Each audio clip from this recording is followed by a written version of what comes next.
ಗೆಳೆಯ ವಸಂತ್ ಗಿಳಿಯಾರವರಿಗೆ ಹುಟ್ಟಿದ ದಿನದ ಶುಭಾಶಯಗಳು. ವಸಂತ್ ಗಿಳಿಯಾರವರು ಸಂತೋಷ್ ರಾವ್ ನಿರಪರಾಧಿ ಅಂತೇಳಿ ಪ್ರಕಟ ಆಗೋಕ್ಕಿಂತ ಮುಂಚೆ ಬಹಳಷ್ಟು ಹೋರಾಟಗಳಲ್ಲಿ ಭಾಗವಹಿಸಿದ್ರು ಅವರು.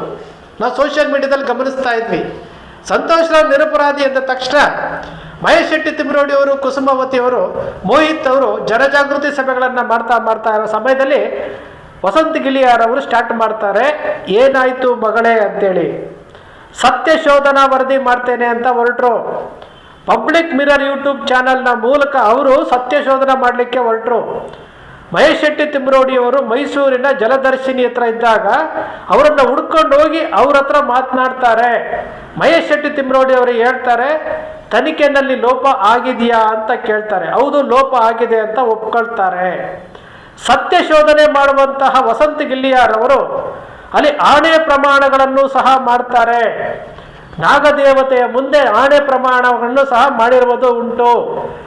ಸತ್ಯ ಶೋಧನೆ ಯಾತಕ್ಕೋಸ್ಕರ ಮಾಡಿದ್ರು ಅಂದರೆ, ಸೌಜನ್ಯಗೆ ನ್ಯಾಯ ಕೊಡಿಸ್ತೀನಿ, ಏನಾಯ್ತು ಮಗಳೇ ಅಂತೇಳಿ ಶೀರ್ಷಿಕೆಯಲ್ಲಿ ಮಾಡಿದ್ರಲ್ಲ, ಇವತ್ತಿನವರೆಗೂ ವಸಂತ್ ಗಿಳಿಯಾರವರು ಏನಾಯಿತು ಮಗಳೇ ಅಂತ ಕೇಳಿದಂತಹ ವಸಂತ್ ಗಿಳಿಯಾರವರು ಸತ್ಯ ಶೋಧನಾ ವರದಿಯನ್ನು ಕೊಟ್ಟಿದ್ದಾರಾ? ಅವರು ಹುಟ್ಟಿದ ದಿನದಂದು ನಾವು ಅವರನ್ನು ಕೇಳುವಂತಹ ಪ್ರಶ್ನೆ. ಒಬ್ಬ ಮನುಷ್ಯ ಹುಟ್ಟಿದ ಮೇಲೆ ಏನಾದರೂ ಒಂದು ಸಾಧನೆ ಮಾಡಬೇಕಾಗುತ್ತೆ. ಅವರ ಹೋರಾಟಗಳಲ್ಲಿ ನಮಗೆ ಬಹಳ ಗೌರವ ಇದೆ. ಆದರೆ ನೀವು ಕೈಗೆತ್ತಿಕೊಂಡಂತಹ ಏನಾಯಿತು ಮಗಳೇ ಸತ್ಯಶೋಧನಾ ವರದಿಯನ್ನು ಮಾಡಿದ್ರಲ್ಲ, ಅದರ ಸತ್ಯಶೋಧನಾ ವರದಿಯನ್ನು ಸಾರ್ವಜನಿಕವಾಗಿ ಬಿಡುಗಡೆ ಮಾಡಿದ್ರ? ನಿಮ್ಮ ವರದಿಯಲ್ಲಿ ಯಾರು ತಪ್ಪಿತಸ್ಥರು? ನಿಮ್ಮ ವರದಿಯಲ್ಲಿ ಯಾರು ಅತ್ಯಾಚಾರಿಗಳು? ಯಾರು ಸಾಮೂಹಿಕವಾಗಿ ಅತ್ಯಾಚಾರ ಮಾಡಿದ್ದು? CBI ಆದೇಶದ ಮೇರೆಗೆ ಏನು ಅವತ್ತಿನ SP, ಅವತ್ತಿನ DIG ಹೇಳಿದ್ರಲ್ಲ, ಒಬ್ಬರಿಗಿಂತ ಹೆಚ್ಚು ಜನ ಸಾಮೂಹಿಕವಾಗಿ ಅತ್ಯಾಚಾರ ಮಾಡಿರುವುದು ಉಂಟು ಅಂತ ಅನುಮಾನ ವ್ಯಕ್ತಪಡಿಸಿದ್ರಲ್ಲ, ನಿಮ್ಮ ವರದಿಯಲ್ಲಿ ಏನಿದೆ? CC ಕ್ಯಾಮ್ರಾ ಇತ್ತು ಅಂತೇಳಿ SP ಅವರು ಹೇಳ್ತಾರೆ, CC ಕ್ಯಾಮ್ರಾ ಇತ್ತು ಅಂತೇಳಿ ಯೋಗೇಶ್ ಅವರು ಹೇಳ್ತಾರೆ. ನೀವು ಹೇಳ್ತೀರಿ ರಿಪಬ್ಲಿಕ್ ಕನ್ನಡದಲ್ಲಿ CC ಕ್ಯಾಮ್ರಾ ಇರಲಿಲ್ಲ ಅಂತ ಹೇಳ್ತಾರೆ. ಪ್ಯಾನಾಸೋನಿಕ್ CC ಕ್ಯಾಮ್ರಾ ಇತ್ತು ಅಂತೇಳಿ ಮೋಹನ್ ಬೋಳಂಗಡಿ ಅವರು ಹೇಳ್ತಾರೆ. ನಿಮ್ಮ ಸತ್ಯ ಶೋಧನಾ ವರದಿನಲ್ಲಿ ಇವೆಲ್ಲವೂ ಅಡಕ ಆಗಿತ್ತಾ? ಅಡಕ ಆಗಿದ್ರೆ ಯಾತಕ್ಕೋಸ್ಕರ ಬಿಡುಗಡೆ ಮಾಡಲಿಲ್ಲ? ಧರ್ಮ ಸಂರಕ್ಷಣಾ ಸಭೆ ಅಂತ ಮಾಡ್ತೀರಿ, ಬೆಂಗಳೂರಿನಲ್ಲಿ ಧರ್ಮ ಸಂರಕ್ಷಣಾ ಸಭೆ ಅಂತ ಮಾಡ್ತೀರಿ. 50 ಲಕ್ಷ ರೂಪಾಯಿ ಆರೋಪವನ್ನು ಮಾಡುವಂಥ V2 ಸೂರ್ಯ ಅವರು ಅದೇ ವೇದಿಕೆ ಮೇಲೆ ಇರ್ತಾರೆ. ಆ 50 ಲಕ್ಷ ಆರೋಪ ಏನಾಯಿತು ಅಂತ ಗೊತ್ತಿಲ್ಲ. ಅದಾದ ನಂತರ ಕಾರ್ಕಳದಲ್ಲಿ ಧರ್ಮ ಸಂರಕ್ಷಣಾ ಸಭೆ ಮಾಡ್ತೀರಿ, ಅಲ್ಲಿ ಹೆಣ್ಣು ಮಕ್ಕಳನ್ನು ಕಾಮಾಟಿಪುರದ ಕಾಮಾಕ್ಷಿ ಅಂತೇಳಿ ಪವರ್ ಟಿವಿಯ ರಾಕೇಶ್ ಶೆಟ್ಟರು ಉಲ್ಲೇಖ ಮಾಡಿದಾಗ ಹೆಣ್ಣು ಮಕ್ಕಳಿಗೆ ಅವಮಾನ ಮಾಡ್ತಾ ಇದ್ದಾರೆ ಅಂತೇಳಿ ವಿರೋಧಿಸಲಿಲ್ಲ. ನೀವು ವಿರೋಧಿಸಲಿಲ್ಲ. ಪವರ್ ಟಿವಿನಲ್ಲಿ ರೇಪಿಸ್ಟ್ ಕಾಮಾಕ್ಷಿ ಅಂದಾಗಲೂ ಸಹ ನೀವು ವಿರೋಧಿಸಲಿಲ್ಲ. ಧರ್ಮ ಸಂರಕ್ಷಣಾ ಸಭೆ ಮಾಡ್ತೀವಿ, ಪುಣ್ಯಕ್ಷೇತ್ರಗಳನ್ನು ರಕ್ಷಣೆ ಮಾಡ್ತೀವಿ ಅಂತ ಹೋದಂಥವರು, ಸೋಷಿಯಲ್ ಮೀಡಿಯಾದಲ್ಲಿ ಪೋಸ್ಟ್ಗಳನ್ನು ಹಾಕಿದಂಥವರು ಏನಾದರೂ ಗುರಿ ಮುಟ್ಟಿದ್ರಾ?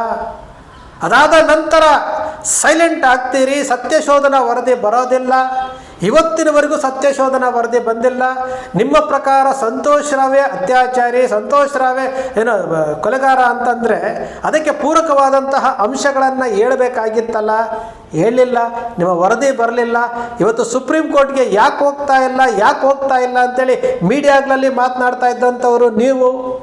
ಇವತ್ತು ಸುಪ್ರೀಂ ಕೋರ್ಟ್ಗೆ ಕೇಸ್ ಅಡ್ಮಿಟ್ ಆಗಿದೆ. ಜುಲೈ ತಿಂಗಳಲ್ಲಿ ಆದೇಶ ಆಗ್ತಾ ಇದೆ ತನಿಖೆಗೆ. ಇವತ್ತಿನವರೆಗೂ ಅದರ ಬಗ್ಗೆ ಒಂದು ಸ್ಟೇಟ್ಮೆಂಟ್ ಇಲ್ಲ. ಮತ್ತೆ ಚಿನ್ನಯ್ಯ ಬಂದ ನಂತರ ಚಿನ್ನಯ್ಯ ಏನೋ ಹೇಳ್ಬಿಡ್ತಾನೆ ಅಂತ ಹೇಳ್ಬಿಟ್ಟು ಭಾಳಷ್ಟು ಅಸ್ಥಿಪಂಜರಗಳು ಸಿಗುತ್ತೆ ಅಂತ ಹೇಳ್ದಂಥವರು ನೀವು. ಚಿನ್ನಯ್ಯನ ವಿರುದ್ಧ ಮಾತನಾಡಿದಂಥವರು ನೀವು. ಈಗ ಚಿನ್ನಯ್ಯ ಏಕಾಏಕಿ ರಿಟ್ ಪಿಟಿಷನಲ್ಲಿ ಸ್ಟೇಟ್ಮೆಂಟ್ ಕೊಟ್ಬಿಟ್ಟ ಅಂತಷ್ಟೇ ಚಿನ್ನಯ್ಯನ ಮಾತುಗಳೇ ಸತ್ಯ ಅಂತ ತಿಳ್ಕೊಂಡು ಪ್ರಕಾಶ್ ರಾಜ್ ಹಿಂದ್ಗಡೆ ಭಾಳಷ್ಟು ಷಡ್ಯಂತ್ರಗಳಿದೆ ಅಂತೇಳಿ ಪ್ರೆಸ್ ಮೀಟ್ ಮಾಡ್ತೀರಿ. ಅದು ಎಲ್ಲಿ? ಸ್ಟಾರ್ ಹೋಟ್ಲಲ್ಲಿ ಪ್ರೆಸ್ ಮೀಟ್ ಮಾಡ್ತೀರಿ. ಪ್ರೆಸ್ ಮೀಟ್ ಮಾಡ್ತಾ ಇರುವಂಥವ್ರು ಯಾರು? ಹಾಗಾದರೆ ಸ್ಟಾರ್ ಹೋಟ್ಲಲ್ಲಿ ಪ್ರೆಸ್ ಮೀಟ್ ಮಾಡುವಷ್ಟು ಹಣ ನಿಮ್ಮ ಹತ್ರ ಇದೆಯಾ? ಪ್ರಕಾಶ್ ರಾಜ್ ಪ್ರೆಸ್ ಕ್ಲಬ್ಬಲ್ಲಿ ಪ್ರೆಸ್ ಮೀಟ್ ಮಾಡ್ತಾರೆ ಅಂತ ಬಹುಭಾಷಾ ನಟ. ಅಂತಹ ನಟ ಪ್ರೆಸ್ ಕ್ಲಬ್ಬಲ್ಲಿ ಮಾಡಿದ್ರೆ ನೀವು ಸ್ಟಾರ್ ಹೋಟ್ಲಲ್ಲಿ ಪ್ರೆಸ್ ಮೀಟ್ ಮಾಡ್ತೀರಿ. ಧರ್ಮ ಸಂರಕ್ಷಣಾ ಸಭೆ ಅಂತ ಮತ್ತೆ ಮಾಡ್ತೀರಿ. ಏನು ನಮ್ಮ ಚಿನ್ನಯ್ಯನ ವಿಚಾರ ಬಂತಂದಾಗ ಧರ್ಮಯುದ್ಧ ಅಂತೇಳಿ BJPಯವರು ಮಾಡ್ತಾರೆ, ಅವರಿಗೆ ಸಹಕಾರ ಕೊಡ್ತೀರಿ. ಏನು ಧರ್ಮ ಯುದ್ಧದ ಮೂಲಕ ಕಾರ್ ರ್ಯಾಲಿ ಮಾಡ್ತಾರೆ, ಅದಕ್ಕೆ ಸಹಕಾರ ಕೊಡ್ತೀರಿ. ಅದಾದ ನಂತರ ಧರ್ಮ ಸಂರಕ್ಷಣಾ ಸಭೆ ಅಂತೇಳಿ ಫ್ರೀಡಮ್ ಪಾರ್ಕಲ್ಲಿ ಮಾಡ್ತೀರಿ. ಅಲ್ಲಿ ಏನು ವಚನಾನಂದ ಸ್ವಾಮೀಜಿನ ಕರೆಸ್ಕೊಂತೀರಿ, ಮತ್ತೊಬ್ಬರನ್ನ ಕರೆಸ್ಕೊಂತೀರಿ, ಕಾರ್ಯಕ್ರಮಗಳನ್ನು ಮಾಡ್ತೀರಿ, ಎಲ್ಲವನ್ನೂ ಮಾಡಿದ್ರಲ್ವಾ. ಯೂಟ್ಯೂಬರ್ಸ್ಗಳಿಗೆ ಹಣ ಬರುತ್ತೆ, ವಿದೇಶದಿಂದ ಹಣ ಬರುತ್ತೆ ಅಂತ ಆರೋಪ ಮಾಡಿದ್ರಲ್ಲ. ಕೋಟಾ ಶ್ರೀನಿವಾಸ್ ಪೂಜಾರ್ ಕಡೆಯಿಂದ ಏನು ಲೆಟರ್ಗಳನ್ನು ಬರೆಸಿದ್ರಲ್ಲ. ವಚನಾನಂದ ಸ್ವಾಮೀಜಿ ಅವ್ರನ್ನ ಕರ್ಕೊಂಡೋಗಿ ಅಮಿತ್ ಶಾ ಅವ್ರ ಹತ್ರ ಹೋಗಿ ಲೆಟರ್ಗೆ ಕೊಟ್ರಲ್ಲ. ಇಡಿ ತನಿಖೆ ಆಗಬೇಕು, NIA ತನಿಖೆ ಆಗಬೇಕು ಅಂತೇಳಿ ಕೊಟ್ರಲ್ಲ. ಯಾವುದಾದ್ರೂ ಒಂದು ವಿಚಾರನಾದರೂ ಈ ವರ್ಷದಲ್ಲಿ, ಈ ಒಂದು ವರ್ಷ ಕಳೆದ ಹುಟ್ಟಿದ ಹಬ್ಬದಿಂದ ಈ ಹುಟ್ಟಿದ ಹಬ್ಬದವರೆಗೂ ನೀವು ನಡ್ಕೊಂಡಂತಹ ರೀತಿಯಲ್ಲಿ ಅಥವಾ 2-3 ವರ್ಷದ ಜನ್ಮದಿನಗಳಲ್ಲಿ ವಿಚಾರ ಮಾಡಿಕೊಂಡ್ರೆ ನೀವು ಹೇಳಿದ್ದು ಯಾವುದಾದ್ರೂ ನಡೆದಿದೆಯಾ? ಯಾವುದಾದ್ರೂ ನಡೆಸ್ಕೊಟ್ಟಿದ್ದೀರಾ? ನಿಮ್ಮ ಹೋರಾಟದ ಮೇಲೆ ಭಾಳಷ್ಟು ಗೌರವ ಇದೆ ನನಗೆ. ಯಾಕಂದರೆ ಹಿಂದೆ ಭಾಳಷ್ಟು ಹೋರಾಟಗಳನ್ನು ಮಾಡಿದ್ದೀವಿ. ಭಾರ್ಗವ ಬಳಗ ಅನ್ನೋ ಹೆಸರಿನಲ್ಲಿ ಭಾಳಷ್ಟು ಹೋರಾಟಗಳನ್ನು ಮಾಡಿದ್ದೀರಿ. ನಿಮ್ಮ ಹೋರಾಟದ ದಾರಿ ಸರಿ ಇತ್ತು ಅಂದರೆ ಅದನ್ನು ಜನರ ಮುಂದೆ ಹೇಳ್ಬೋದಾಗಿತ್ತಲ್ಲ.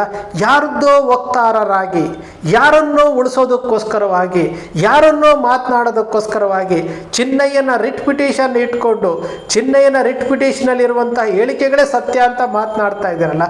ಸಂಬಂಧಪಟ್ಟವರು ಮಾತನಾಡ್ತಾರೆ, ನೀವು ಯಾಕೆ ವಕ್ತಾರರ ರೀತಿ ಮಾತನಾಡ್ತಾ ಇದ್ದೀರಿ? ಈಗ ನಾನು ಅಕ್ಷರ ಮೀಡಿಯಾ 3 ವರ್ಷದಿಂದ ಸೌಜನ್ಯ ಹೋರಾಟದ ಜೊತೆಯಲ್ಲಿ ಇದ್ಕೊಂಡು ನನಗೆ ಗೊತ್ತಿರುವಂತಹ ಮಾಧ್ಯಮದ ಮೂಲಕ ಆ ಹೆಣ್ಣು ಮಗಳಿಗೆ ನ್ಯಾಯ ಸಿಗಬೇಕು ಅಂತೇಳಿ ಗೊತ್ತಿರುವಂತಹ ವಿಚಾರಗಳನ್ನು ನಾನು ಪ್ರಸ್ತುತಪಡಿಸ್ತಾ ಇದ್ದೇನೆ. ಅದೇ ರೀತಿ ಚಿನ್ನಯ್ಯನ ವಿಚಾರ ಬಂದಾಗಲೂ ಪ್ರಸ್ತುತಪಡಿಸ್ತಾ ಇದ್ದೇನೆ. ಆನೆ ಮಾಹುತನ ವಿಚಾರ ಬಂದಾಗಲೂ ಪ್ರಸ್ತುತಪಡಿಸ್ತಾ ಇದ್ದೀನಿ ನನಗೆ ಗೊತ್ತಿರುವಂತಹ ಮಾಹಿತಿಗಳನ್ನು.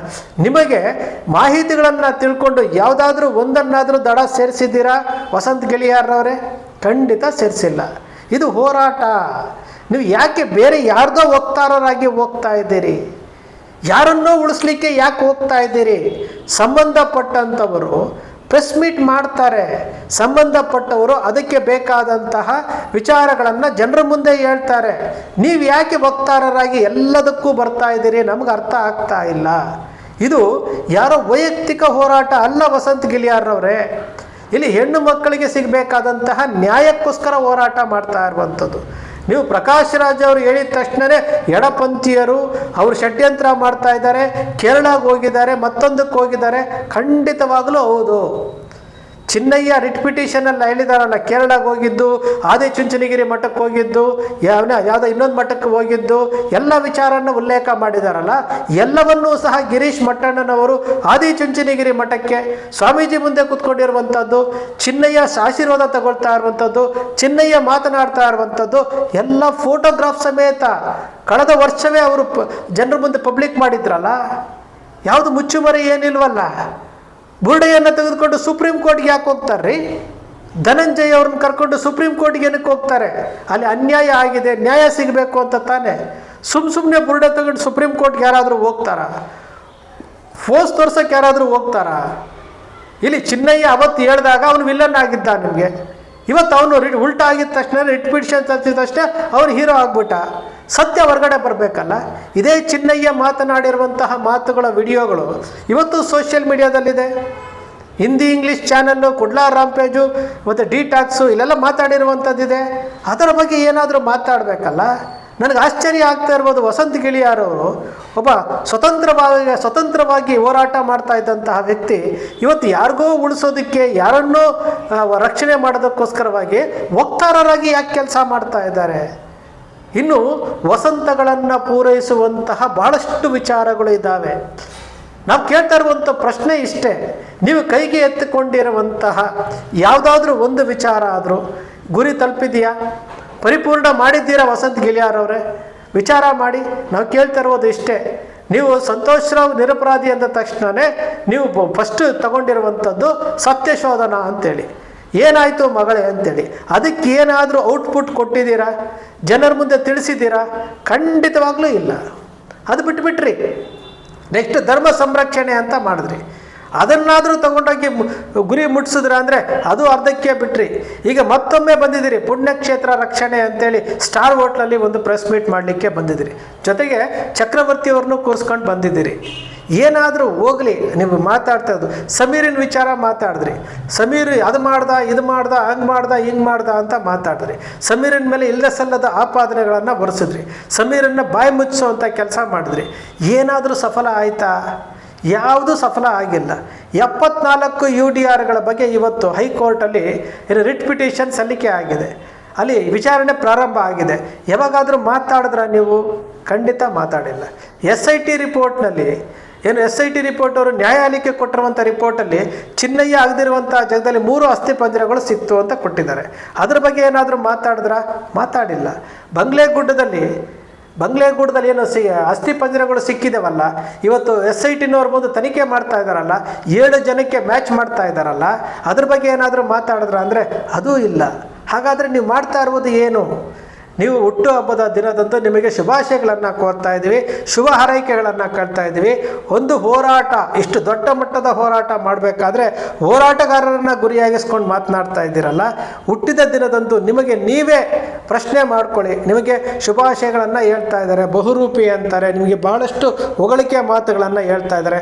ನಾನೂ ಸಹ ನಿಮ್ಮನ್ನು ಇಷ್ಟಪಡ್ತೇನೆ, ಹೋರಾಟಗಳಲ್ಲಿ ಇಷ್ಟಪಡ್ತೇನೆ. ಆದರೆ ಇಂತಹ ಹೋರಾಟಗಾರ ಯಾತಕ್ಕೋಸ್ಕರವಾಗಿ ಒಬ್ಬರ ವಕ್ತಾರರಾಗಿ ಯಾರನ್ನೋ ರಕ್ಷಣೆ ಮಾಡಲಿಕ್ಕೆ ಯಾಕೆ ಈ ರೀತಿ ವಿಫಲವಾದಂತಹ ಪ್ರಯತ್ನಗಳನ್ನು ಮಾಡ್ತಾ ಇದ್ದೀರಿ ಅನ್ನೋದು ನಿಮ್ಮ ಸ್ನೇಹಿತನಾಗಿ ನನ್ನ ಪ್ರಶ್ನೆ.